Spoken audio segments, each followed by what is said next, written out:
Hi, so in this presentation, I'm going to be talking about lifespan development through the first 18 years of life.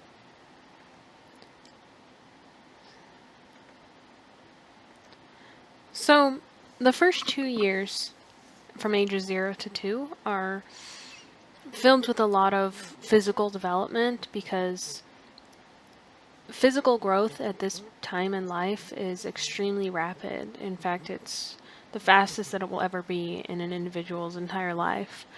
And it happens so quickly that typically infants double their birth weight by 3 months of age, and they triple it by their first birthday.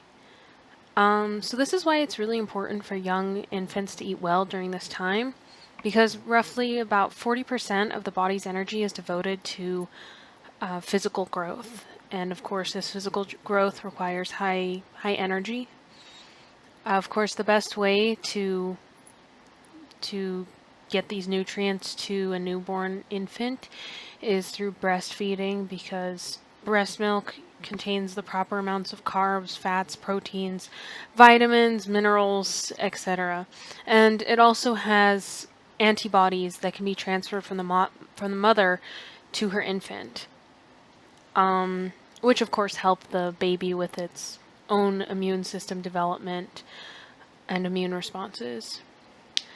By the Also, bones will ossify during this time period because, of course, when a baby's born, their bones aren't completely ossified; they haven't hardened, and this typically results in there being two what are known as soft spots on the head, and these will usually ossify by around 2 years of age, so that the soft spots are usually gone.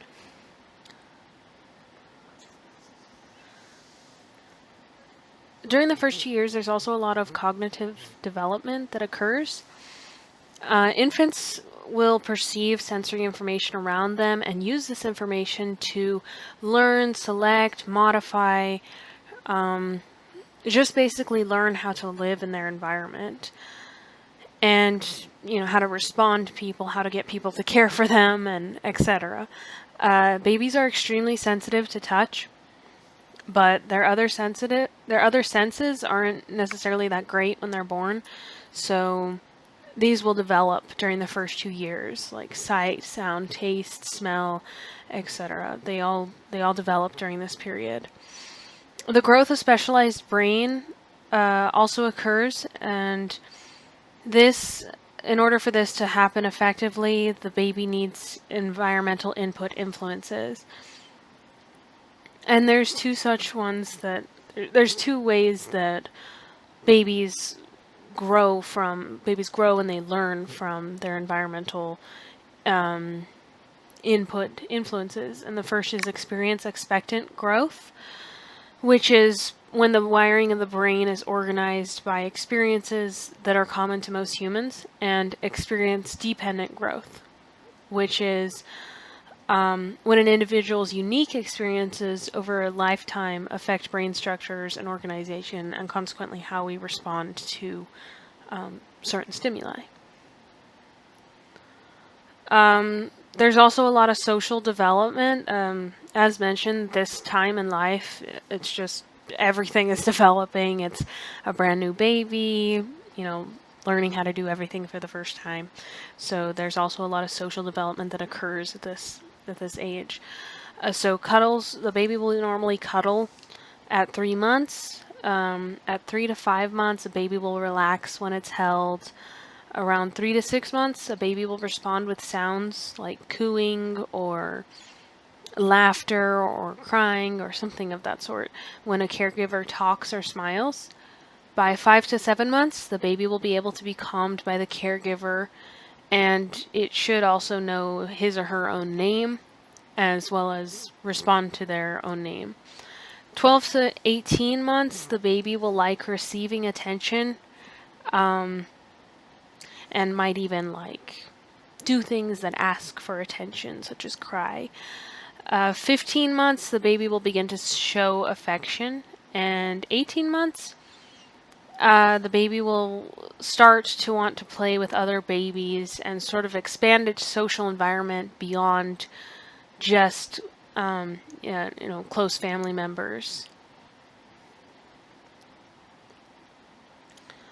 So the infant will develop quite a few skills during this time period.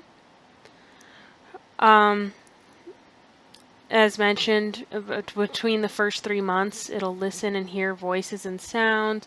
It'll coo, gurgle, smile, cry.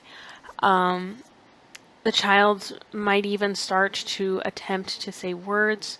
Mostly vowels will come out, but maybe a lot of mouthing of words and trying to pronounce them. The child will also learn its name in this time period, as mentioned, and will respond to it consequently. And the child will also be able to recognize faces of family members. And usually by about 18 months, the child will know around 15 meaningful words. So during this time, the baby's starting to communicate, not necessarily with complete words or sentences, but he or she is starting to communicate in other ways. So major risks, there are a ton of major risks for having an infant. I've just been reading about it, and wow, it makes me really scared. But of course, the first one is malnutrition. Malnutrition is a huge risk during infant development because the child grows so much during this period that if it's not fed sufficiently, it can result in having insufficient growth, of course, but also later on in school, children who have been malnourished as infants, they usually have difficulty paying attention in school during early childhood and maybe even middle childhood. Other risks, there are 2 soft spots on the head of the baby, and any sort of extreme pressure or anything that can hurt this area can really do significant brain damage. And of course, on a developing brain, it's never good, but especially on a developing brain, it's even worse. Finally, positioning the child correctly and sudden infant death syndrome is also a huge risk because the baby can't move its neck or any of its muscles, really. It doesn't have very good control of its motor abilities. And so if you position your baby in a way where the baby can't breathe, or maybe its airway is being blocked by a pillow or a blanket or something of that sort, and it can't breathe, the baby can't necessarily just turn its head over.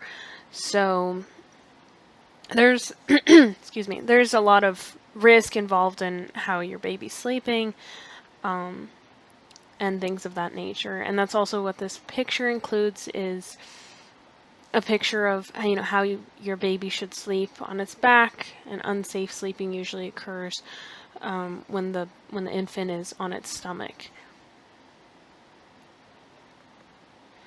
So the next major chunk of development is called early childhood, and this is usually between the ages of 2 and 6 years. Of course, physical development is still it's quite a bit of physical development. Maybe it's not as astronomically fast as it was in the first 2 years of life, but it's still pretty fast. So toddlers will begin to lose their baby fat. The trunk and external limbs grow longer, and abdominal muscles form. And this is part of how the babies start to lose its panza, its little stomach, and it starts to slim out but also get bigger. Around 6 years of age, most children are at a height of 46 inches and weigh nearly 46 pounds. So again, a lot of growth occurs during here. It's not necessarily as fast as it is in infancy, but it's still pretty quick. Cognitive development in early childhood, During this time period, the brain hemispheres develop, but the left hemisphere develops a lot quicker than the right hemisphere. And the left hemisphere is responsible for language learning and acquisition. So this is why children of this age are, this is why we're always told that children of this age can grasp languages so easily and things of that nature, because it's true. Their left hemisphere is developing at a faster rate than their right hemisphere. So this is a great time to introduce language, reading, writing, those sorts of things, and just spoken language, whatever language it is, English, Spanish, French, whatever. Because this is the time that they're really going to grasp it easily, and if they don't get this, it might end up with them having a lot of issues later on trying to learn how to read and things of that nature. Myelin sheaths become established, and glial cells, which are helper cells to the neurons, they develop. And of course, handedness develops during this time. So the myelin sheaths aren't completely formed during this time period, but they're starting to develop, and of course the glial cells are developing. So they're getting their neurons are able to communicate a little bit faster than they were in infancy, but they're still not quite where they not like where they should be, but where they will be. And of course, handedness develops during this time. So whether a child will be right-handed or left-handed or ambidextrous or whatever, that will develop during this time. Now, of course, if you went to a Catholic school like I did, they will force you to be right-handed, as they did with me. I don't know if they still do that, but yeah, when I just remember that they made me write with my right hand. So social development that occurs during this time in life from ages 2 to 6. Altruistic responses develop, and toddlers are able to understand the needs of others and respond appropriately. This is really important as, we consider morality and how our morality develops, that these altruistic responses are something that we developed relatively early in life. Gender stereotypes are established by age 3, and this is usually reflected in the types of toys that a child will play with. So usually, if a girl will start playing with dolls, and dolls and babies, and a boy might play with trucks or cars or something of that nature, which demonstrate how these gender stereotypes are not only in our society, but they're instilled in our children at a very young age. I mean, that's only 3 years. Complex emotions are usually developed by 18 months, but these emotions, like complex emotions meaning like embarrassment, guilt, pride, things of that nature, these emotions develop further as a child progresses through early childhood. So certain skills that the child will develop during this time period, of course the gross motor skills and the fine motor skills will develop during this time, and this mostly occurs through observational learning,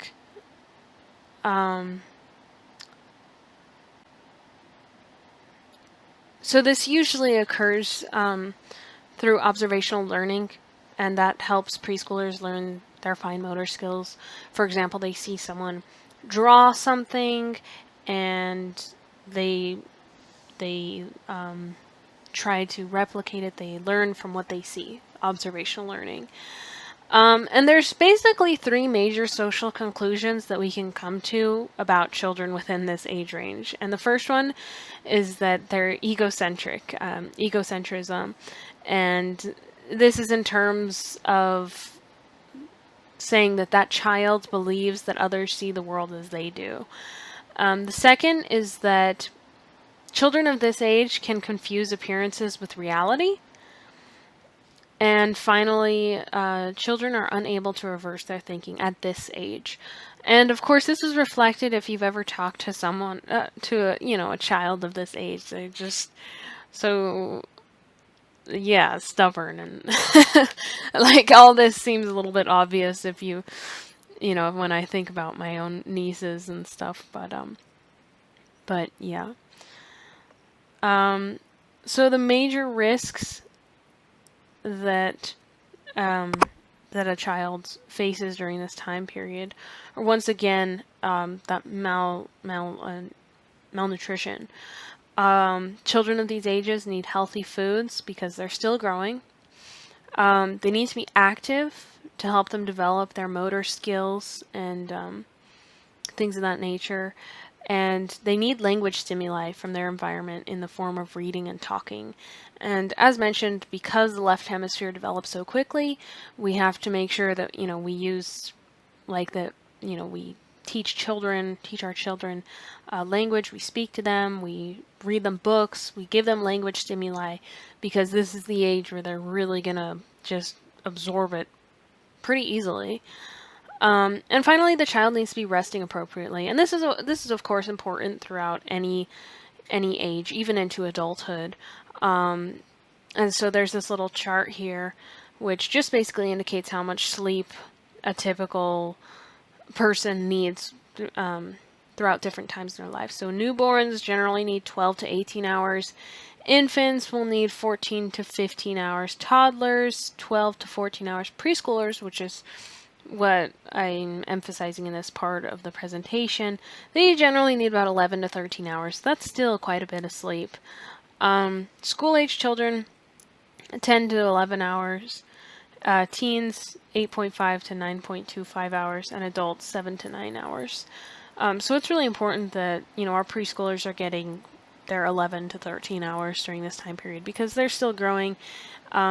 They're learning things, they're learning language, and of course, when they go to sleep, their memories are, enforcing what they learn, and it helps them remember what they learn, and yeah.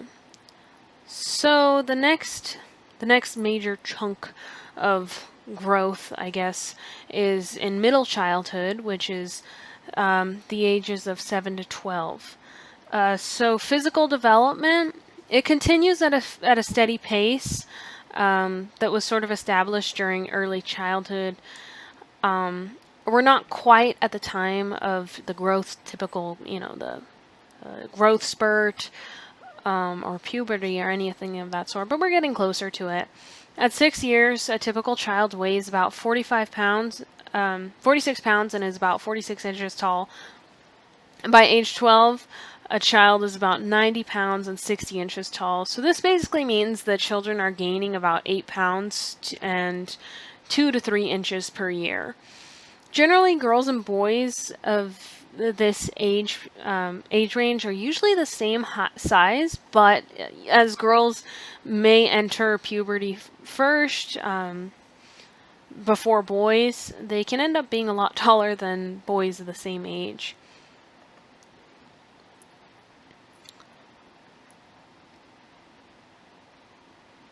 Social development that occurs during this time period.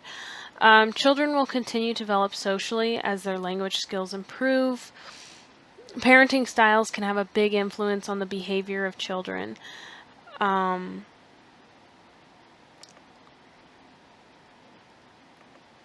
So there's 4 major types of parenting.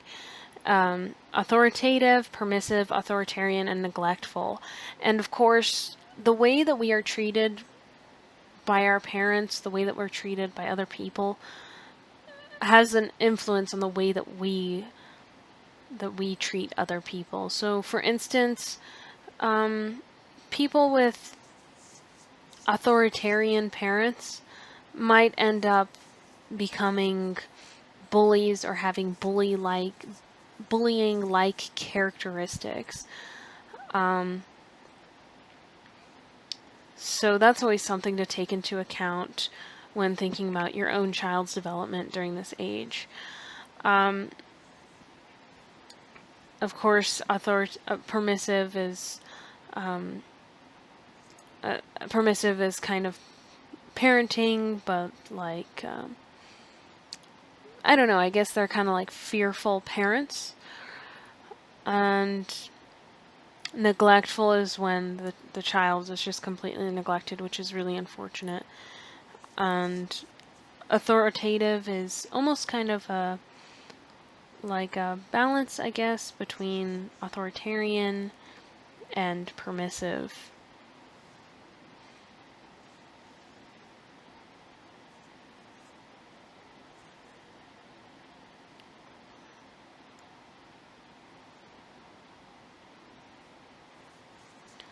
Um, so cognitive development that occurs during this age, during these ages, children are going to their cognitive skills of writing, reading, and math are really going to improve during this time period. Language skills continue to improve, which allows them to understand words. Their working memory capacity increases, so they're better readers. And perhaps are even better at listening too, because their working memory is increasing. Children acquire more general knowledge of their physical, social, psychological worlds. So this is a little bit obvious, but the more they experience, the more they learn, things of that nature. And they also develop knowledge transforming strategies, which is sort of a method of like how they communicate themselves writtenly better. So these knowledge transforming strategies are basically how they decide what info to include and how best to organize it for the point they want to convey to the reader. And that's talking about like what kind of, if they're writing something, and how they organize it, how they can express themselves writtenly as opposed to just verbally.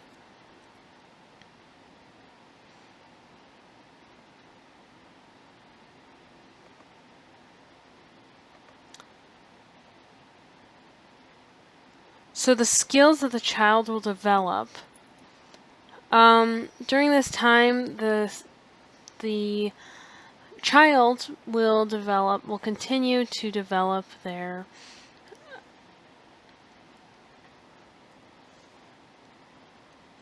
motor skills. Children will also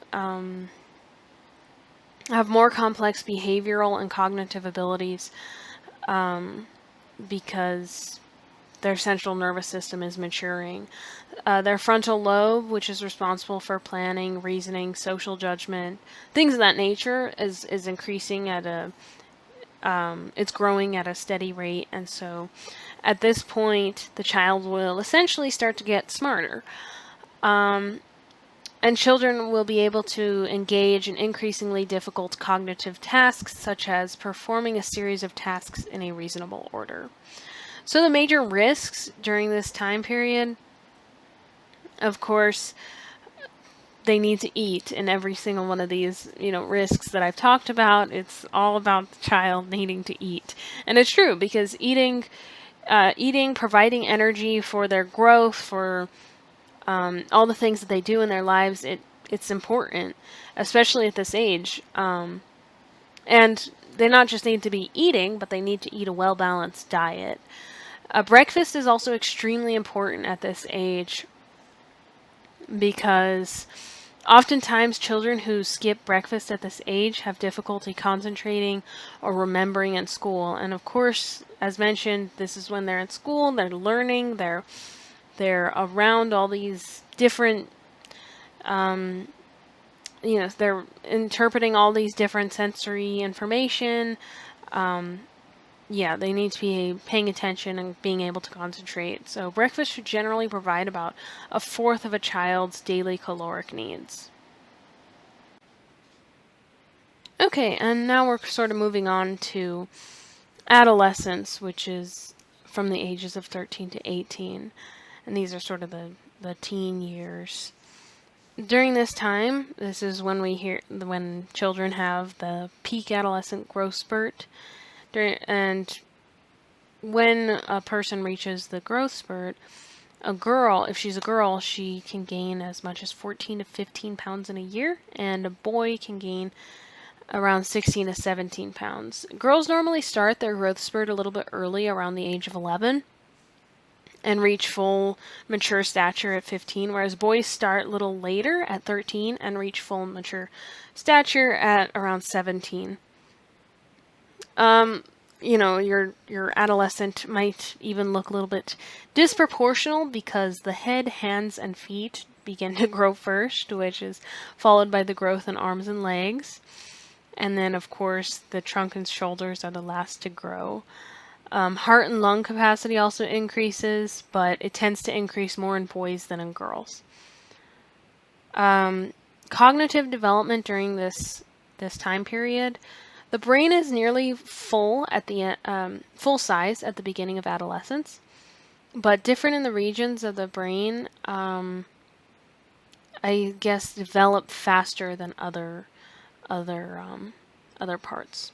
So, for instance, in adolescence, the reward and pleasure-seeking systems in the brain are more mature than the systems for controlling their behavior, which could explain why teens are so, why they make poor decisions and they're risk takers, and yeah. But, of course, myelination has been completed by this time period, and so the different regions in the brain are connected and they can communicate faster. As such, the adolescents can process information more effectively than a child can, and they can typically solve problems more readily than children because their approach is more sophisticated. But as mentioned, because there are certain parts of the brain, certain regions of the brain that are more mature than others, this can have a bad effect on their behavior. Social development. This is kind of a difficult time for adolescents, honestly. Even just sort of doing this presentation, I was kind of reflecting on my own time between those ages. But yeah, so adolescents, they are more susceptible to how they believe they're being perceived by other people. And this is due to a few things. Imaginary audience. Adolescents suffer from what is called an imaginary audience, which is a belief that they are everyone is constantly watching them, and perhaps even judging them. And of course, this can have an effect on how the adolescent acts and what he or she does in a social environment. Adolescents are usually extremely self-absorbed, as they believe their own personal fable, which is that their experiences and feelings are unique and no one has ever felt or thought as they do, which is exactly spot on. Adolescents also can live under an illusion of invulnerability, which is the belief that misfortune only happens to others. And this has to do a lot with the reward and pleasure-seeking systems in the brain being more mature than the systems for controlling behavior, because it influences the adolescent to do things like have sex without a condom or something of that sort because they think that they can have sex without becoming pregnant or contracting an STD, or they think that they can drive recklessly or without a seatbelt without ever being in an accident. So this is a really actually dangerous time in life. And of course, socially, adolescents will begin to explore romantic relationships and sexual behavior. Skills that the child will develop. The adolescent will be less at risk for illnesses and diseases because of their built-up immune system. But of course, they have other risks. They have other risks that will affect them. Adolescents will have better problem-solving techniques than children. And finally, adolescents will begin to think about tasks more reasonably and maturely. Major risks during this time period, they're at a great risk because of their risky behaviors and poor decisions that not all, but a lot of teens make. Natural causes, motor vehicle accidents, firearms, other accidents, etc. I mean, risks that affect us all, really, as we mature into adulthood. But it's especially difficult at this time period because they don't have that I guess that consequence form of thinking, that controlling their behavior way of thinking. Obesity is a major issue at this age, as most teenagers don't consume healthy foods on a regular basis. This is usually due because they're not necessarily monitoring everything that the child is eating anymore. The adolescent will probably have more freedom to do what he or she wants and eat what he or she wants. And so, if good, healthy food choices and food habits, eating habits aren't established at a young age, then this can lead to obesity during teen years. And it might also lead to eating disorders such as anorexia and bulimia, which can easily develop in teens because they're more susceptible to how they're perceived by others and the acceptance of others. And that is all that I have come up with. I hope you enjoyed it. Thank you so much. I really enjoyed this class. Thank you for listening, and yeah, bye.